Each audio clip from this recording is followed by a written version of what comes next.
Narito na naman tayo para sa isang napaka-sweet at nakakakilig na love story nila Kalingap Edu at Ate Viancy. Sa pagpapatuloy ng ating love story ay naganap na nga ang matagal nang pinakahihintay ng mga supporters at maging ang EDSI Love Team. Ito ay dahil natupad na ang kanilang pinakahihintay na out of town na trip.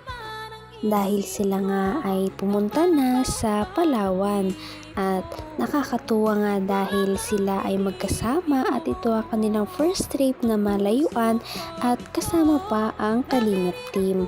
Hindi daw ito magiging posible kung wala ang kanilang mga supporters na talagang nagmamahal at sumusuporta sa kanila, kaya naman nangyayari ang mga ganitong bagay. Talaga namang pinaalam ng matindi ni Kalingap Edu si Viancy para lamang makasama siya sa trip na ito.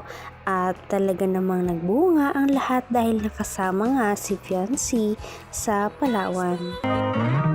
But it kinda feels the same. No matter how Hello po mga Kalingap! Welcome po dito. I've been thinking of you since you broke it and moved to LA. No matter how hard I try, I cannot get you out of my system.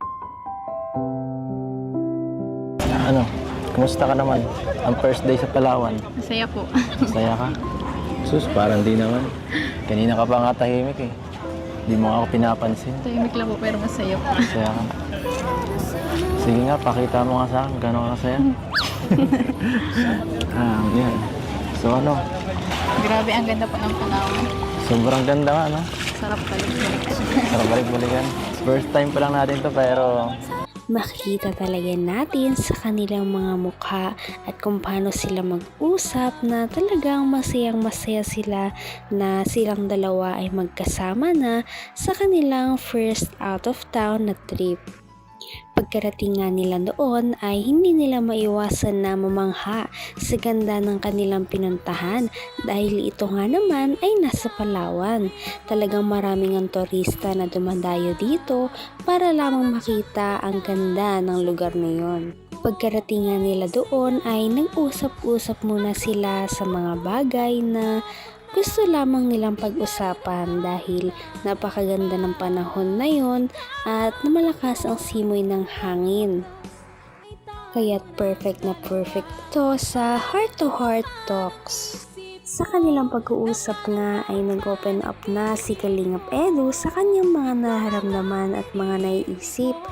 Kaya naman sila ay nag-usap muna. itong destination. At syempre, ganda. Lalo na kasama ka. Diba? Nag-i-enjoy ako. Enjoy. At ano, hindi ka ba nilalamig sa suot mo ngayon? Oh. Medyo. Medyo?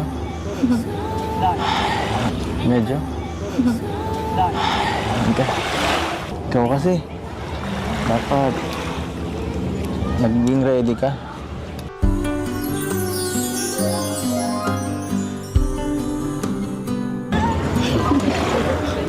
Dapat ready ka, baka magkasakit ka, sige ka. Baka di ka makasama bukas. Ang ganda. Ang ganda. Ganda mo talaga. Ang ganda po yung pala. Ang ganda po dito. Ang ganda ng tanawin, no? Anong gusto mong gawin natin? Manghang-mangha nga ang dalawa sa kung gaano kaganda ang Palawan.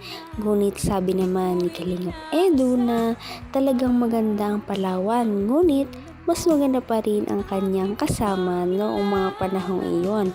At iyon nga ay si Viancy. Sobrang ganda daw kasi talaga ni Viancy.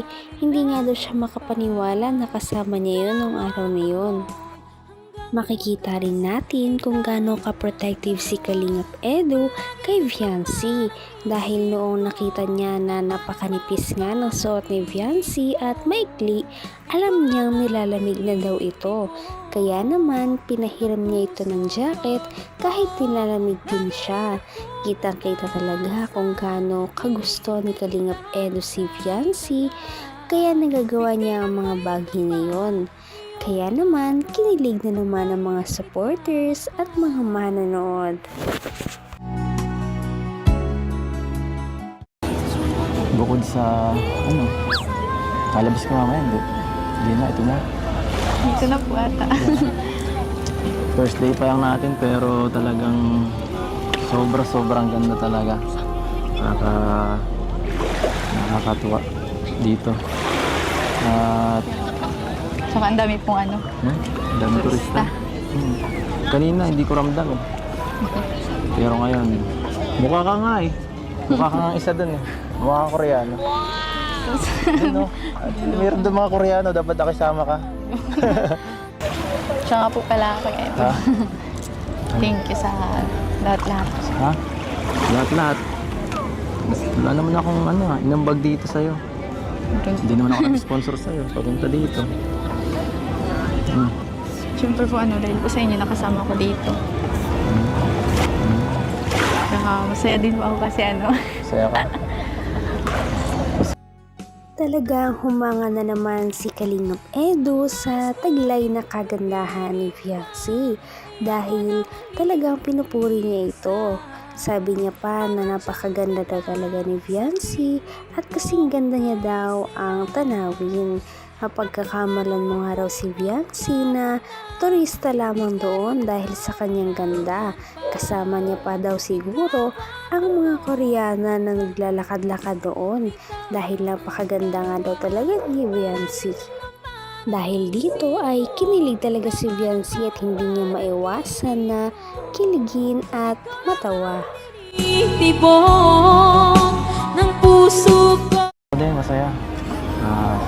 Buti nga kasama ka eh. Kasi hindi ka naman kasama. Ipapaiwan din naman ako dun. Aanhin ko itong magandang view na to. Ang magandang lugar na to. Yung babaeng gusto ko, wala dito. Magiging malungkot dito.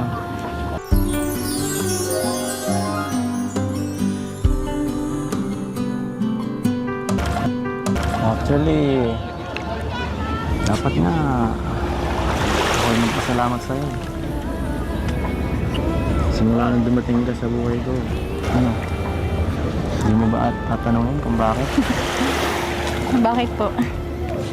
Bakit? Bakit mo tinatanong? Actually, nung dumating ka sa buhay ko, siyempre, nagkaroon ako ng Napakasweet naman talaga ng mga banat ni Kalingap Edu dahil sinabi niya kay Fiancé na kung hindi daw kasama ang dalaga ay siguro wala siyang gana na pumunta doon at hindi na lamang daw siya tumuloy kung wala man lang din si Fiancé dahil parang si Fiancé nga lang talaga ang pinunta niya doon. Gusto niya daw makasama talaga ang dalaga ng mas matagal at silang dalawa lamang. Sinabi niya rin na napakaswerte niya talagang lalaki dahil kasama niya si Fiancé noong mga araw na yon. Sinabi niya daw na napakaswerte niya kay Fiancé dahil napaka full package nitong babae. Lahat daw ng gusto niya ay nakay Fiancé na. malambing, na mabait. At konti-konti nababawas, nawawala yung mapait na nakaraan. Napalitan ng puro kasiyahan. Ikaw, ano nararamdaman mo? Sa'yo po. Sa akin? Joke lang, ano ba? Hindi naman ako nagmamadali. Ito haba-haba ang oras natin. Huwag ka mag-alala. Hindi naman ako nagmamadali eh.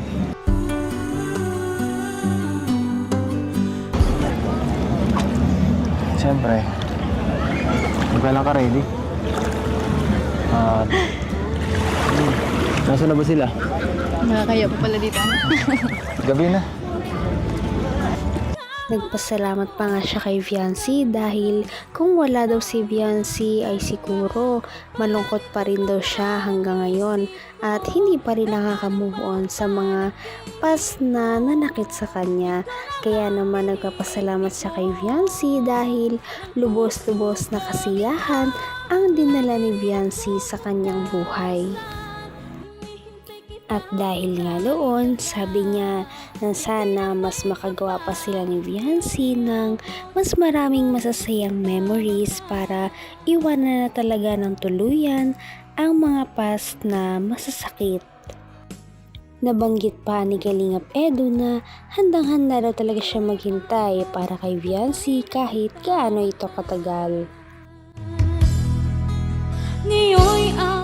Kaya naman, sana ipatuloy natin silang suportahan at mahalin si Viancy, si Kalingap Edu at ang Kalingap team.